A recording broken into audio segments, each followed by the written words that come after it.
Are you interested in building a fractional C-suite for your business? What's up, blue collar business owners? Welcome back to the Blue Collar Prosperity Podcast. I'm your host, Paul Masker, where we focus on helping guide you to have a prosperous business.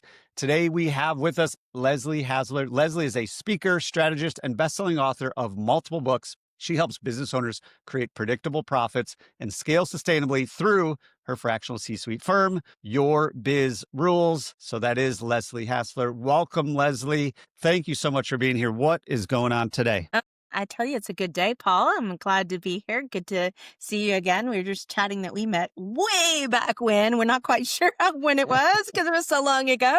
So it's just good to be back here and have this fun conversation for your folks. Yeah, I'm excited for the conversation. As you know, I do fractional CFO work. So I love the idea of helping our small business owners build a fractional team because it's things they need, but obviously they don't have the work or the bandwidth or the money to pay someone full time.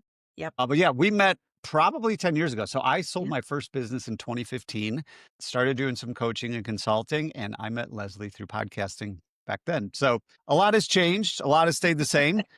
But how did your journey start? How did you get going with Your Biz Rules? I know when we chatted 10 years ago, it was just you. Now you've got a pretty big, decent sized team to serve more small business owners. But give our listeners just kind of an insight into how you got started. Sure. I'm going to drop in the origination moment, if you will. So I actually started in small business in 2007, and the company I had at that time was interior design and construction. So we did design build, if you will, on remodels primarily. Ran that business for 7 to 8 years. Stuff I liked about it, stuff I didn't like about it. And what I realized is that after 7, 8 years of doing that work is what I really loved was business, not necessarily design.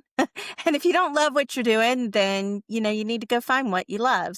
That is the origination of Your Biz Rules. So Your Biz Rules kicked off in 2014. We've been around for 11 years now. And like you said, I started out solo. And honestly, because of age and stage of my family and other commitments I had, I did not focus on growing this company to be more than just me. But then about 21, we made a decision. My boys were about to go to college. They were entering high school, and I was like, oh, crud. In 3 years, they're going to be gone. So really put intention towards scaling our own company. And today we're about a firm of 10 people.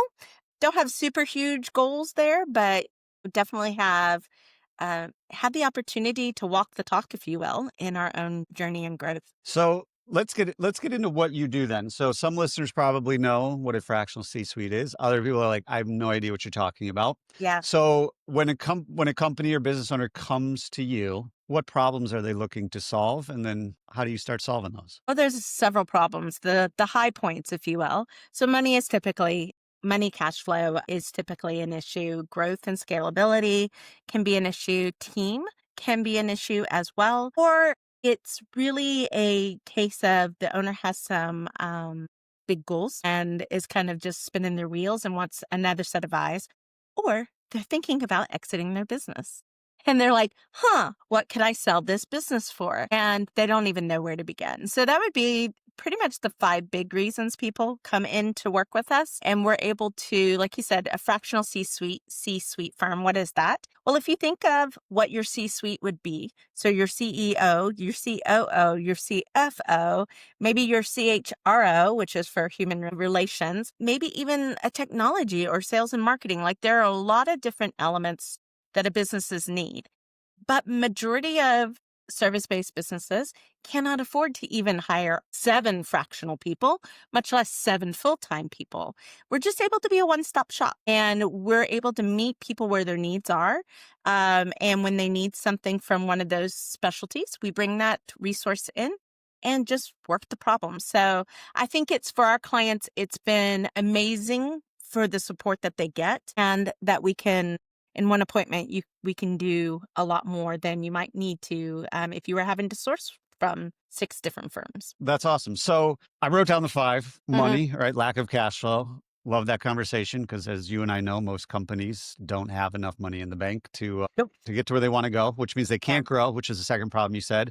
Yep. Team, getting the team integrated, building the right team culture, right people, right seats, all the different things like that. They got big goals and they need help.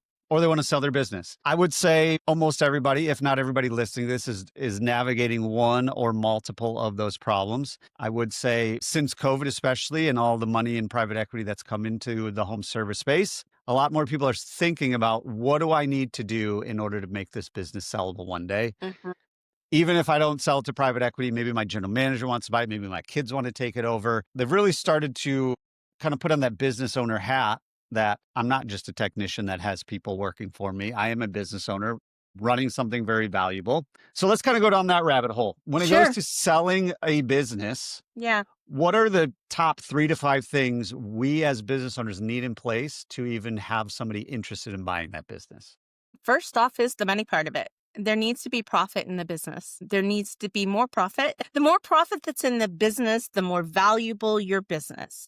For instance, we have a client right now that we're working on, service-based business, and our minimum net profit goal to be marketable as a business to be sold.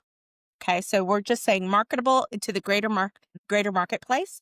We need to be at 500,000 in EBITDA, right?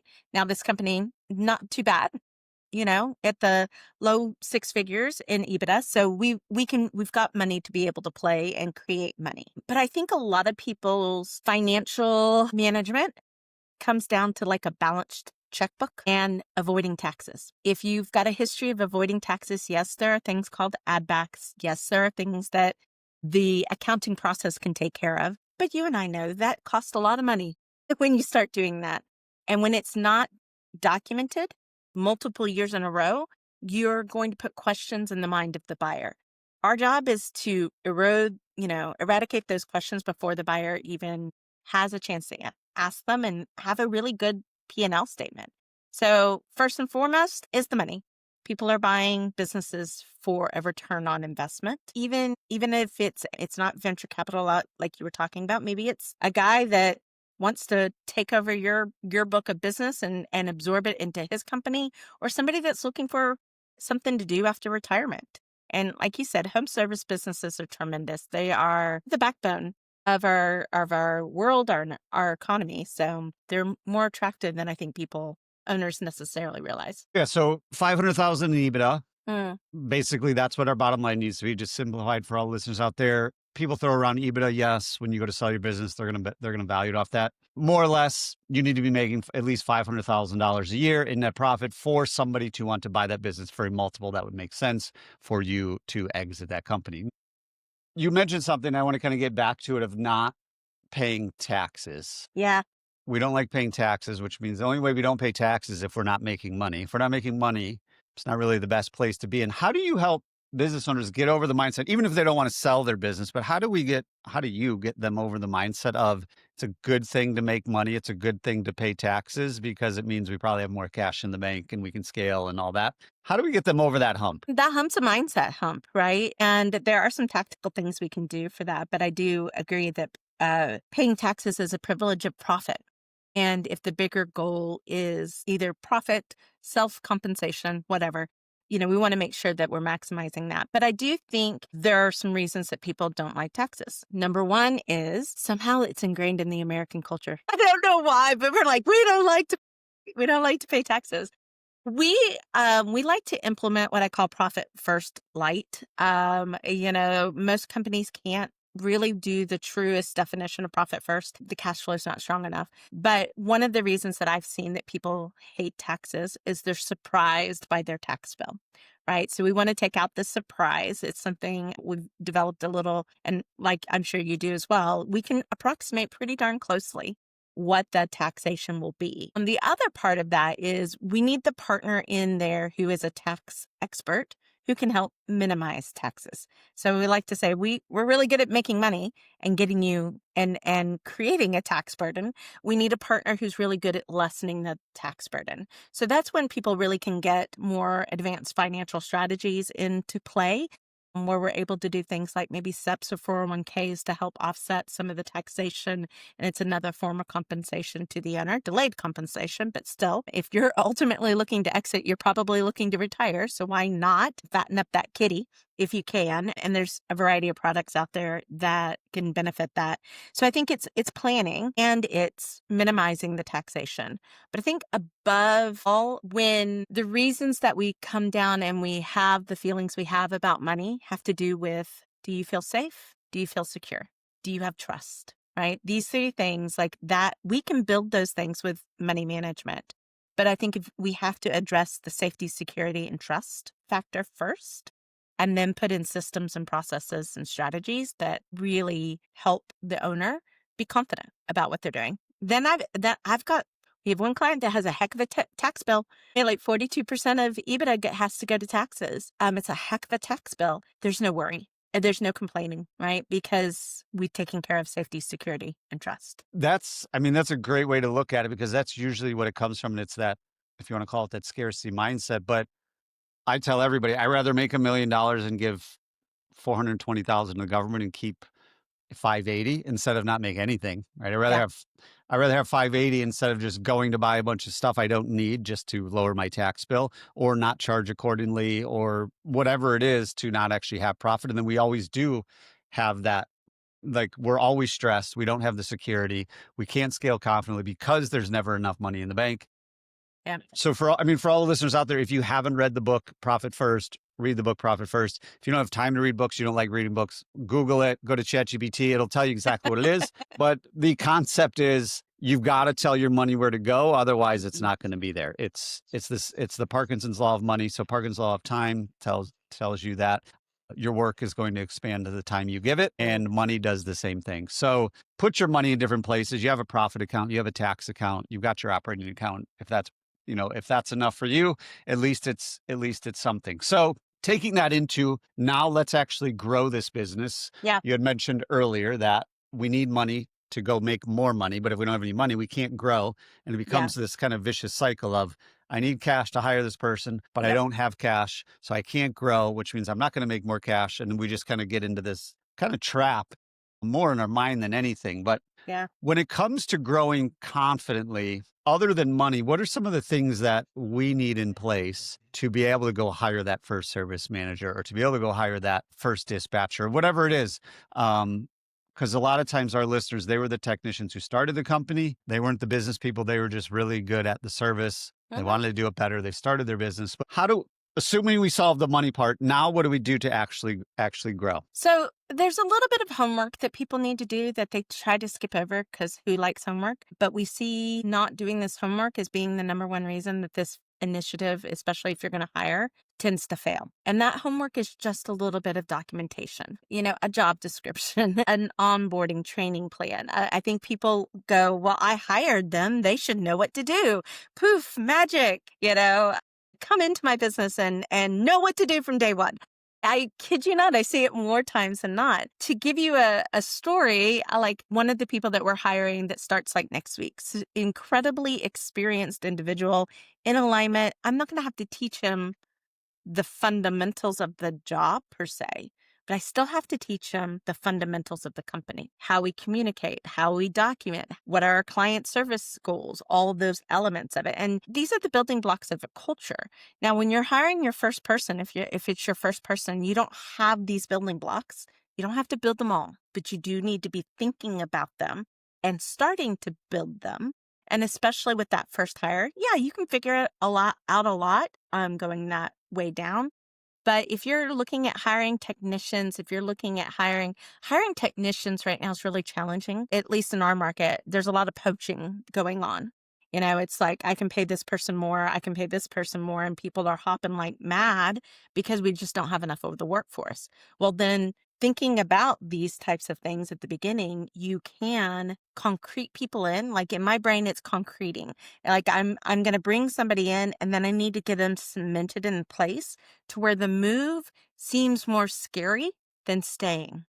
I need to make this nice enough that there's some sort of loss that they would experience mentally, meaning I'll lose out on this benefit, I'll lose out on this freedom, I'll lose out on this work environment type of a thing, to shelter against the money, because money matters. And I think the statistic is that for employees, they need at least, I think it's like 75,000 up to that point in time in salary, it's all about the money. They'll jump ship for money. Once they hit that 60, 75,000 range, then it's about more. It's about other things than just money. So there's some psychological factors to think about creating an environment where your team is going to want to be a part of your team. So do a little homework to hire. If it's your first hire, don't worry about it all. Just start and know that you're going to have to develop some things on it. It's going to be a little more cumbersome. It's going to take a little more time, but then really be building a culture that encourages people to stay in your company. Yeah, and I love where you say you got to teach them how we do things within this organization because what I've seen at least is a lot of the frustrations be like, Leslie just never sends me a Slack message. She just never responds.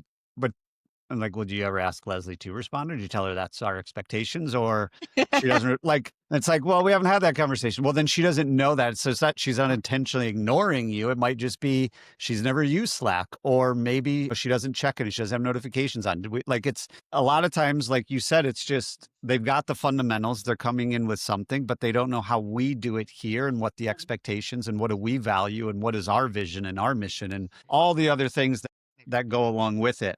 Yeah.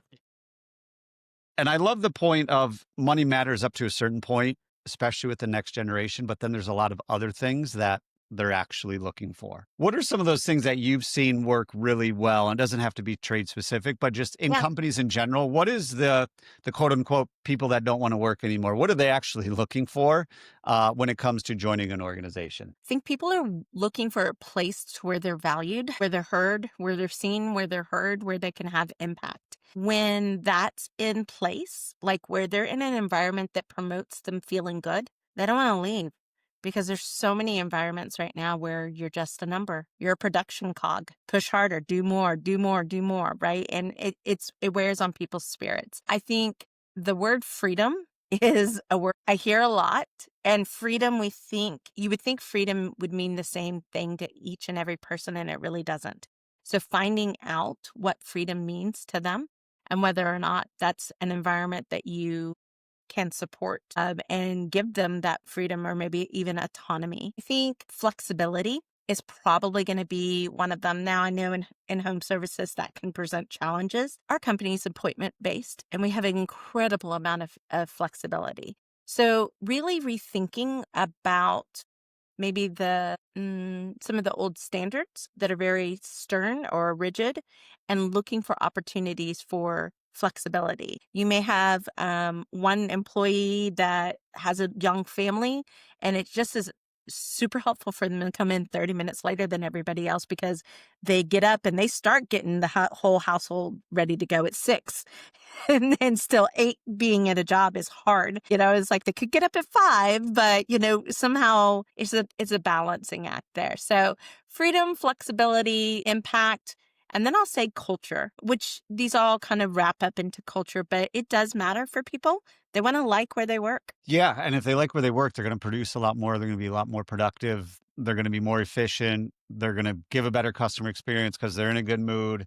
And like you said, it's changing what, people want the freedom and flexibility. As 20, 30 years ago, it was like, no matter what, you're going to stay at the company that gave you the first Mhm. opportunity and you're going to stay there till you retire. Like that Yeah. doesn't happen anymore No. because people realize there's a lot more options out there and I want to at least enjoy what I'm doing. And to your point about the people with the young family, it's funny you mentioned that because I was thinking of it. A client of ours, their best producing technician is somebody that has to leave work at 3 or 3:30 every day because the wife is in like the medical field or something like that. Yeah. So sometimes they have to go pick up their kids from school or be there when the bus gets home.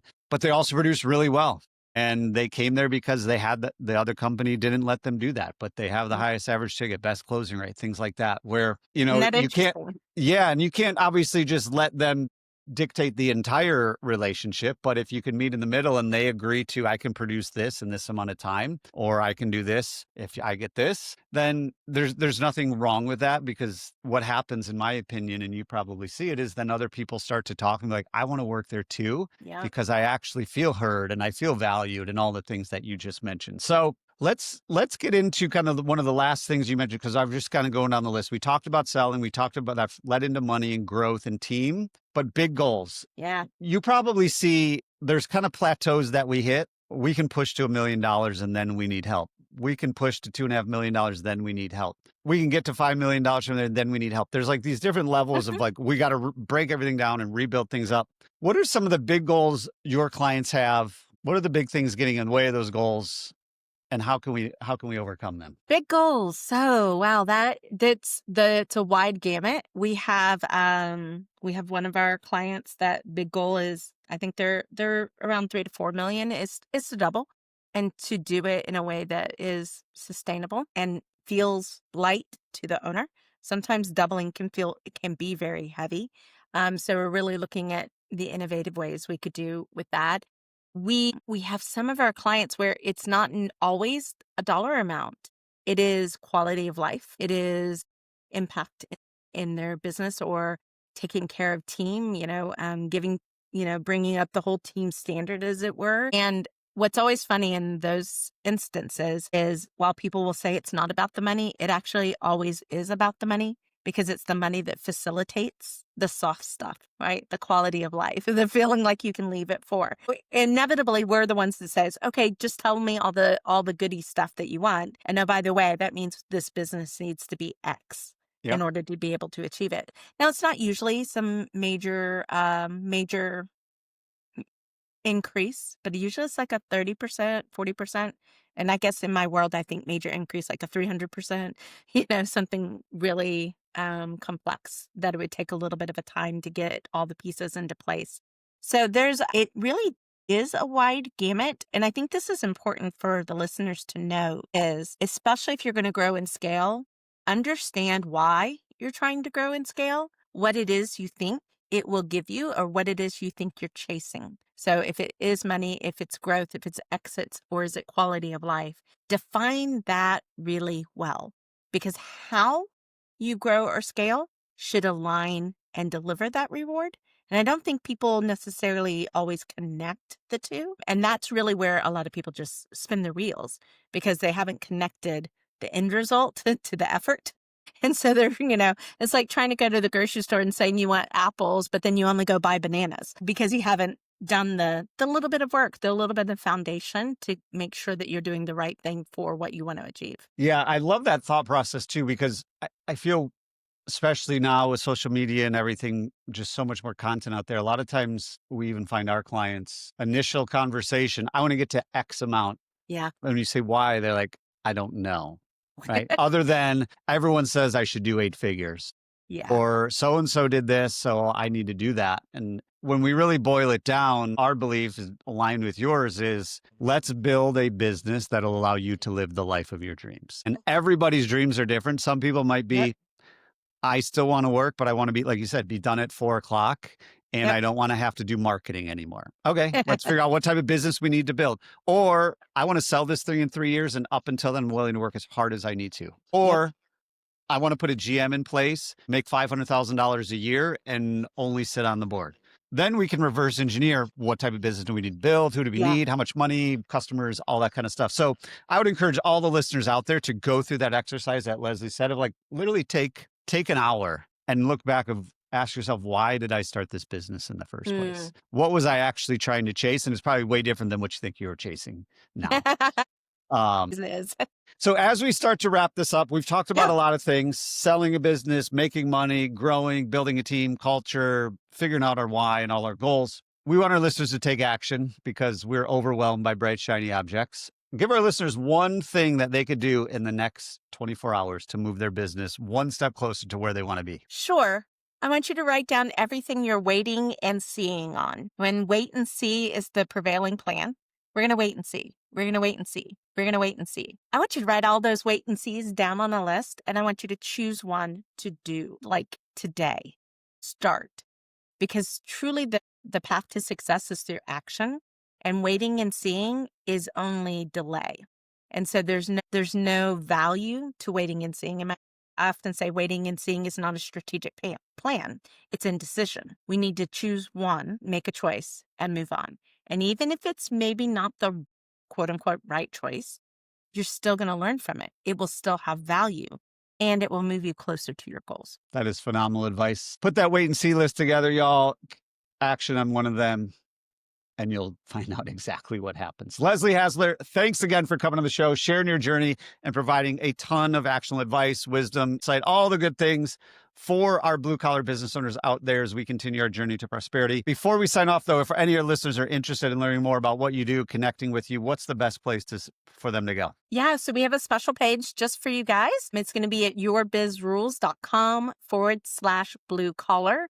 What you'll see there is we'll actually have a link to a free book guide, if you will, as well as a link to our first book, First This, Then That, which is a lot of those fundamental tactical things that if you're going to grow, you probably need to be working on to prepare to grow. So that is there. And then if you would like to chat with us and see if we can help your business, there's a link for that as well.